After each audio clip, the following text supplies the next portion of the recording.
Ga saƙon faɗakarwa daga Saha 24 TV. A duniya ka girmama babanka ka girmama babanka, ka kyautata babanka ka kyautata babanka, kai musu adalci kasancewarsu waɗanda suka fi kowa shan wahala a kanka.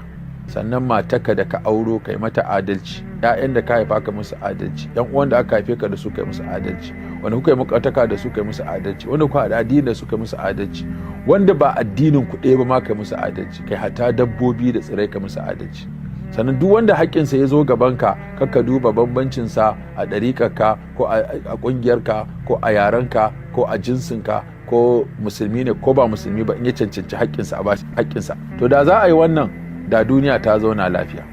In a shari'a ne, kada a yi alfarma akan haƙƙin wani, kada a yi alfarma akan hana ba da dama a hukunta mai laifi. Da ana yin adalci, watakila mafi yawan waɗanda kake ganin su a sake su ne ɗaurarru, waɗanda kuma kake ganin su ɗaurarru ɗin nan su ne sakakku. Wasu lokutan su ma alƙalan abin fin ƙarfin su yake yi, a nuna musu ba haka ake so ai ba, saboda haka sai kaga abubuwa sun ƙi tafiya yadda ake so.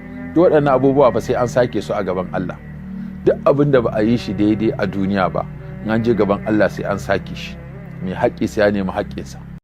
Wannan saƙon faɗakarwa ne daga kafar yaɗa labarai ta Saha 24 TV.